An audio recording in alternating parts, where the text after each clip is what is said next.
تو اللہ کا یاد کرنا اس کے مراد یہ ہے کہ ہم تو اللہ کی تعریفیں کر کے اللہ کا نام لے کے اللہ کو یاد کریں گے، اور اللہ کا یاد کرنا یہ ہے کہ رب کریم جب فیصلے فرماتے ہیں تو بندے کے بارے میں خیر کے فیصلے فرما دیتے ہیں۔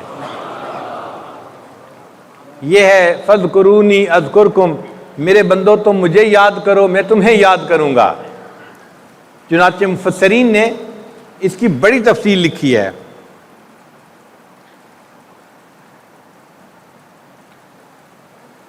فرماتے ہیں فاذکرونی بالشوق والمحبہ، اے میرے بندے تو شوق اور محبت کے ذریعے سے مجھے یاد کرنا۔ اذکرکم بالوصل والقربہ، اور میں وصل اور قربت عطا کرتے ہوئے تمہیں یاد کروں گا۔ فرمایا فاذکرونی بالتسلیم والرضا، اے میرے بندے تو تسلیم اور رضا کے ذریعے سے مجھے یاد کرنا۔ اذکرکم بحسن القدر و لطف القضاء، میں اچھی تقدیر کے ذریعے سے اور اچھے فیصلوں کے ذریعے سے تمہیں یاد کروں گا۔ فاذکرونی علی ظہر الارض، اے میرے بندے تو زمین کی پشت کے اوپر مجھے یاد کرنا۔ اذکرکم فی بطنہا، جب تم قبر میں جاؤ گے میں اس وقت تمہیں یاد کروں گا۔ پھر فرمایا فاذکرونی فی الدنیا، اے میرے بندے تو دنیا میں مجھے یاد کرنا۔ اذکرکم فی العقبہ، جب تم آخرت میں آؤ گے میں وہاں تمہیں یاد کروں گا اور تمہارے لیے خیر کے فیصلے فرما دوں گا۔ فرمایا اے میرے بندے فاذکرونی بالشکر، تم شکر کے ذریعے سے مجھے یاد کرنا۔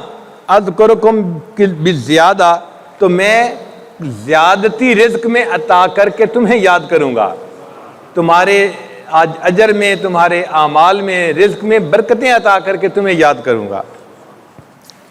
پھر فرمایا فاذکرونی بالتوحید والایمان، اے میرے بندو تم توحید اور ایمان کے ذریعے سے مجھے یاد کرنا۔ اذکرکم بالدرجات فی الجنان، میں جنت کے درجے بلند کرتے ہوئے تمہیں یاد کروں گا۔ فرمایا فاذکرونی بالقلب، اے میرے بندو تم دل کے ذریعے مجھے یاد کرنا۔ اذکرکم بکشف الحجب، میں حجابات پردے ہٹانے کے وقت تمہیں یاد کروں گا، یعنی جب تم میرے سامنے پیش ہوگے تو میں اپنے پردے اپنے سامنے سے ہٹا دوں گا۔ پھر فرمایا فاذکرونی بالطاعات، اے میرے بندو تم اطاعت کے ذریعے سے مجھے یاد کرنا۔ اذکرکم بالمعافات، میں معافات کے ذریعے سے تمہیں یاد کروں گا، درگزر کر دوں گا، تمہارے گناہوں سے معاف کر دوں گا۔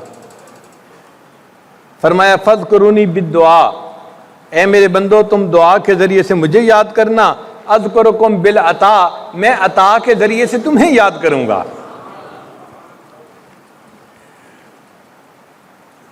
فاذکرونی فی النعمت والرخاء، تم نعمت کے اور سہولت کے وقت میں مجھے یاد کرنا۔ اذکرکم فی الشدۃ والبلاء، میں شدت اور بلا کے وقت میں تمہیں یاد کروں گا۔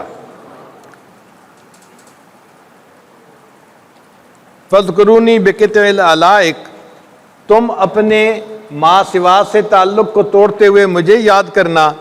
اذکرکم بنعت الحقائق، اور میں حقائق کی یعنی نعت کے وقت تمہیں یاد کروں گا، تمہاری زبان سے حقیقتوں کو جاری کر دوں گا۔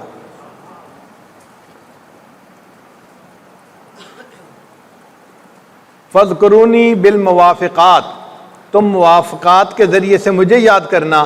اذکرکم بالکرامات، میں کرامات کے ذریعے سے تمہیں یاد کروں گا۔ اور فرمایا کہ فاذکرونی بالسؤال، اے میرے بندے تم سوال کرنے کے ذریعے سے مجھے یاد کرنا۔ اذکرکم بالنوال، میں نعمتیں عطا کرتے ہوئے تمہیں یاد کروں گا۔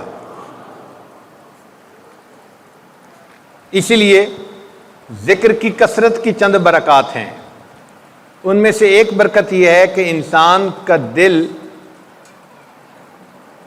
سیاہی سے دھل جاتا ہے، جیسے بارش برستی ہے اور کوئی چیز باہر پڑی ہو تو وہ دھل جاتی ہے، اسی طرح انسان ذکر کرتا ہے تو نور کی بارش برستی ہے اور انسان کا دل اس سے دھل جاتا ہے۔ حضرت شاہ ولی اللہ مدد دہلوی رحمۃ اللہ نے فرمایا ہے کہ زمین جب ناپاک ہو جاتی ہے نا تو اس کے پاک ہونے کے دو طریقے ہیں۔ ایک طریقہ تو یہ کہ اتنی بارش برسے کہ بارش اس گندگی کو بہا کے لے جائے، پھر جب زمین خشک ہو جائے گی تو اس کو پاک کہا جائے گا، کیونکہ اس کے اوپر نہ رنگ ہے نہ بو ہے، نجاست دھل گئی چلی گئی، اب وہ زمین پاک ہو گئی۔ اور فرماتے ہیں کہ دوسرا طریقہ یہ ہے کہ اگر زمین کے اوپر نجاست پڑی ہے مگر دھوپ پڑے، سورج کی روشنی پڑے اور اتنی دھوپ پڑے کہ دھوپ اس نجاست کو جلا کے رکھ دے، اس کے نام و نشان کو مٹا دے، پھر جو زمین بچے گی اس کو بھی پاک کہا جائے گا۔ اسی طرح انسان کا دل زمین کی مانند ہے، اور اس کے پاک ہونے کے بھی دو طریقے ہیں۔ ایک تو یہ کہ انسان اتنا کثرت سے ذکر کرے کہ ذکر کی وجہ سے اللہ کی رحمت کی بارش برسے اور وہ گناہوں کی نجاست کو دھو کے رکھ دے، پھر انسان کا دل پاک ہو جائے گا۔ اور دوسرا طریقہ یہ ہے کہ انسان اپنے شیخ کی صحبت میں وقت گزارے۔ شیخ کا قلب سورج کی مانند ہے، جس طرح سورج شعاعیں ڈالتا ہے اور گرمی پہنچاتا ہے، شیخ کا قلب بھی انسان کے دل کے اوپر انوارات کو پہنچاتا ہے، اور یہ انوارات اس کے قلب کی ظلمت کو مٹا دیتے ہیں، حتیٰ کہ دل بالکل پاک اور صاف ہو جاتا ہے۔ تو ذکر سے انسان کا دل صاف ہو جاتا ہے، دھل جاتا ہے۔ اور دوسری بات، ذکر سے ذات کی محبت پیدا ہوتی ہے۔ آپ کسی چیز کا بھی تذکرہ زیادہ کرنے لگ جائیں تو دل میں اس کی چاہت پیدا ہو جائے گی۔ ابھی بیٹھے بیٹھے اگر آئس کریم کا چند بار تذکرہ کروں کہ ونیلا آئس کریم ایسی فلاں ایسی، تو کتنے لوگوں کے دل میں فوراً چاہت پیدا ہوگی کہ ہم بھی آئس کریم کھاتے ہیں۔ تو ذکر سے ذات کی محبت پیدا ہوتی ہے۔ جب انسان اللہ کا ذکر کثرت کے ساتھ کرتا ہے تو اللہ تعالیٰ کی محبت اس بندے کے دل میں پیدا ہو جاتی ہے۔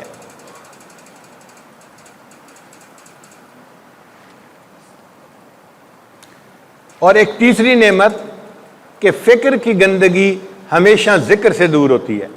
یہ جو سوچ کی گندگی ہوتی ہے نا، نوجوان کہتے ہیں حضرت شہوانی خیال بہت تنگ کرتے ہیں، وساوس بہت تنگ کرتے ہیں، اس کو کہتے ہیں فکر کی گندگی۔ اور فکر کی گندگی ہمیشہ ذکر سے دور ہوتی ہے۔ انسان جتنا کثرت کے ساتھ ذکر کرے گا، اللہ تعالیٰ اس کے فکر کو پاک کر دیں گے، فکر کی گندگی سے نجات نصیب ہو جائے گی۔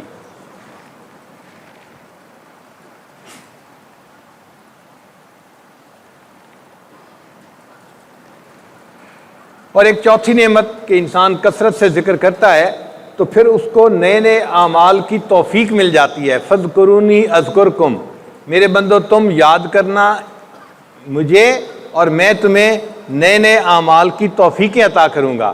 تو اللہ تعالیٰ اس بندے کے لیے اعمال کی توفیقیں عطا فرما دیتے ہیں۔